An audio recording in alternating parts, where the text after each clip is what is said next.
Somebody looks you dead in the eye and asks, "Hey, you okay?" And before your brain even catches up, your mouth is already moving. "Yeah, I'm fine." Except you're not. Not even close. Maybe your chest is tight. Maybe you were crying 20 minutes ago in your car. Doesn't matter. Out comes, "I'm fine." Smooth, automatic, almost cheerful. Here's the part that's going to mess with you a little. That response? It's not politeness. It's not even really a choice. Psychologists have a name for it, and it's not one of the ones you already know. You've heard of fight. You've heard of flight. You've probably even heard of freeze. But there's a fourth one, and it's the one hiding in plain sight, wearing a smile, running your relationships, your job, your entire personality, without you ever clocking that it's a survival response at all. By the end of this, you're going to hear yourself say, "I'm fine," completely differently. Let's slow down on that "I'm fine" for a second, because something wild is happening in your body right when you say it. A therapist named Pete Walker was the one who actually named this thing. He spent years working with trauma survivors, and he noticed something the textbooks were missing. Everybody talks about fight, flight, and freeze. That's basic biology at this point, right? Something scary happens, you either attack it, run from it, or lock up completely. Old news. But Walker kept seeing a fourth pattern. People who, when things got dangerous or tense, didn't fight, didn't flee, didn't freeze. They pleased. They smiled. They agreed. They became exactly what the threat wanted them to be. He called it fawning, and he defined it as becoming more appealing to the threat itself. Not standing up to it, not running from it, charming it into leaving you alone. And here's the gut punch. Fawning doesn't look like fear from the outside. It looks like kindness. It looks like being easygoing, low maintenance, just happy to be here. People get praised for it their whole lives, told they're so agreeable, so easy to get along with. Nobody tells them it might actually be their nervous system running from something. So if fawning isn't a personality trait, where does it actually come from? Turns out, for most people, it starts way earlier than you'd think. Like childhood bedroom early.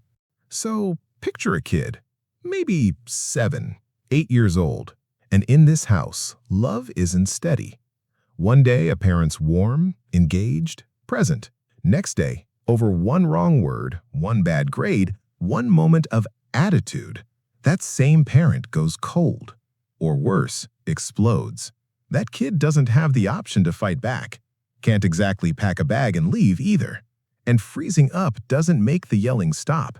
So the brain does something kind of brilliant, actually, in a heartbreaking way. It finds the one strategy that actually works. Make yourself agreeable. Read the room before you even walk into it. Give people what they want before they have to ask. Disappear your own needs completely, because your needs were never really safe to have in the first place. And look, that's not weakness. That's a kid's nervous system solving an unsolvable problem the only way it could. It worked. It kept the peace. It probably kept that kid safe. Here's the problem, though. That kid grows up, and the nervous system, it doesn't get the memo that the danger's gone. It just keeps running the same program. 20 years later, you're not walking into a childhood living room anymore. You're walking into a work meeting or a first date or a group chat. But your body still reacts like it's back in that house. Still scanning, still appeasing, still saying, "I'm fine," before your brain's even weighed in on whether that's true. So how does that actually work? Biologically, because this isn't just in your head.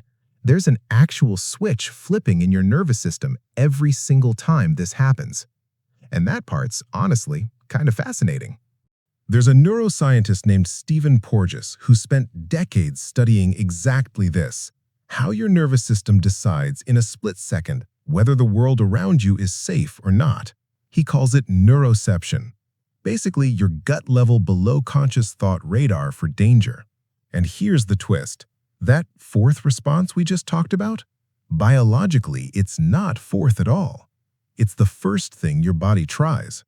Because according to his research, your body's got this hierarchy it runs through. First choice? Connection.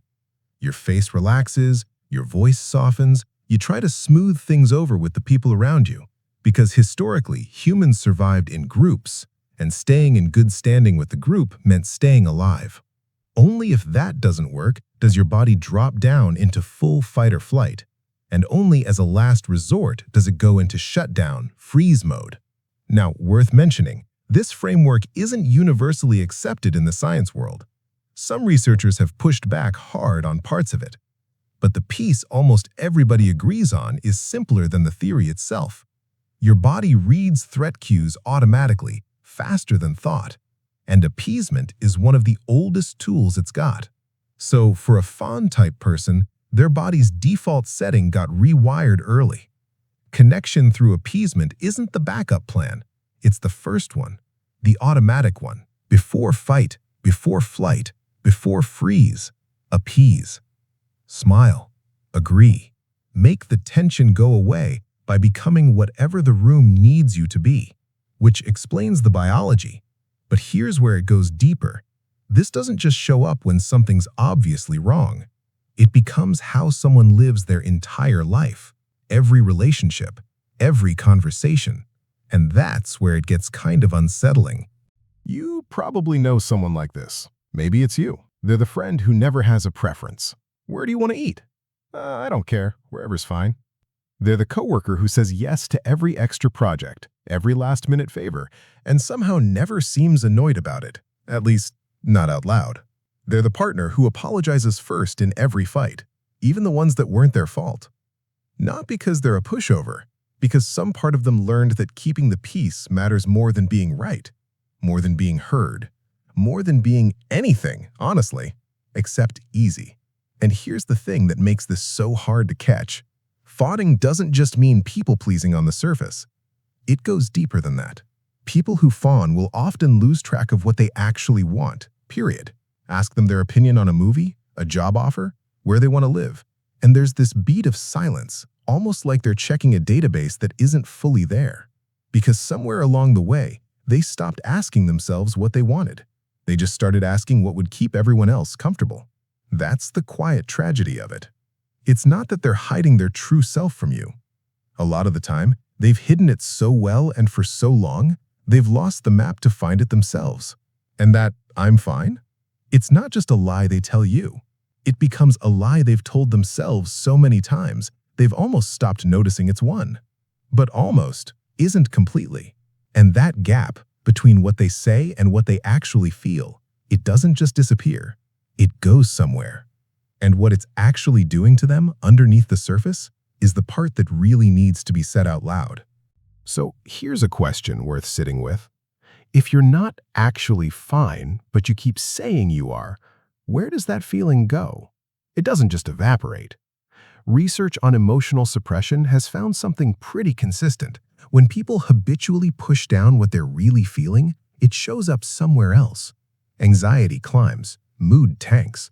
Some studies have even linked long-term suppression to physical stuff, headaches, digestive problems, a body that's basically stuck in low-grade stress mode all day, every day, because the tension never actually gets released.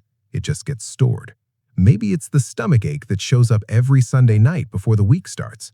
Maybe it's snapping at your partner over something tiny 3 hours after the thing that actually bothered you happened. And there's a term for the most extreme version of this: smiling depression. It's not an official diagnosis you'll find in a manual somewhere, but clinicians use it to describe people who are dealing with real, significant depression while still showing up, still smiling, still getting the job done, still being the reliable one everyone leans on. High functioning on the outside, falling apart on the inside. And because they never look like they're struggling, nobody thinks to ask twice. Nobody double-checks the "I'm fine." That's the cruel irony of fawning as a survival strategy. It worked so well at hiding the pain that it ends up hiding the person who needs help too. But, and this matters, it's not all doom. Some newer research actually found a twist here. Suppressing your emotions isn't equally harmful for everyone. People who feel like their suppression is an intentional, values-aligned choice, they handle it a lot better than people who are doing it out of pure anxiety about what happens if they don't. Which tells you something huge. This isn't really about hiding emotions. It's about why you're hiding them and whether you ever get a say in it at all. Here's the part fawning doesn't warn you about. It doesn't just cost the person doing it, it costs everyone standing close to them too. Because think about what a relationship actually needs to work. Real information. Your partner needs to know when something's actually bothering you, so it can get fixed instead of festering. Your friend needs to know when you're actually struggling, so they can show up for you the way you'd show up for them. But if the answer's always, "I'm fine," always smooth, always agreeable, nobody around you is getting the real data. They're getting a performance of you, a really convincing one. And research backs this up. People on the receiving end of constant emotional concealment report feeling less close to that person, less warmth, less trust even, weirdly enough, because on some level people can sense when something's being held back, even if they can't name what it is. It creates this strange distance in relationships that look, from the outside, like they've got zero problems. No fighting, no drama, just a quiet gap where real connection should be. And here's the cruelest twist of all. The fawn-type person is doing all of this, the appeasing, the smiling, the "I'm fine," specifically to protect the relationship, to keep the peace, to stay safe and connected. But the very strategy they're using to hold on to closeness is the thing quietly making real closeness impossible. So if this pattern got built in childhood, runs on autopilot, and ends up costing people the exact thing they're trying to protect, is there actually a way out of it? Turns out, yeah. And it doesn't start with some big dramatic confrontation. It starts a lot smaller than you'd think. So here's what recovery from this actually looks like. And it's not stop being nice or start picking fights. That's not it at all. The first step is way smaller and honestly way harder than it sounds. Just noticing the gap, that tiny half second between someone asking, "You good?" and your mouth automatically saying, "Yeah, I'm fine." That's the whole battlefield right there. Most fawn types never even see that gap exists. The response is so automatic, it feels less like a choice and more like a reflex, like blinking. So the actual work isn't forcing yourself to suddenly announce your feelings to everyone. It's just pausing, catching the autopilot mid-flight, asking yourself, just internally, just once, "Wait, am I actually fine right now?" That's it. That's the whole first move, just a half second of honesty with yourself before the performance kicks in. And therapists who work with this stuff will tell you, real change usually starts with one person, not the whole world. One friend, one partner, one therapist where you practice saying the true thing instead of the easy thing. Small, low stakes. Actually, today was kind of rough. That's the whole rep. That's the training. Because here's the truth underneath all of this. Fawning kept a kid safe once. It genuinely did its job. But you're not in that house anymore. And the version of you that's actually allowed to have needs, actually allowed to be not fine sometimes, that version's still in there. It's just been waiting a long time for someone to finally ask twice. So next time somebody asks if you're okay, and your mouth starts moving before your brain even weighs in, catch it, just for a second. Because that automatic "I'm fine" isn't who you are. It's who you learned to be, to survive something that isn't happening anymore. If this hit closer to home than you expected, you're definitely not alone in that. Turns out a lot of us have been performing fine for years. Hit subscribe if you want more of this. The psychology behind the patterns we don't even know we're running. Because the truth is, you don't have to be fine. You just have to be honest, even if it's just with yourself first.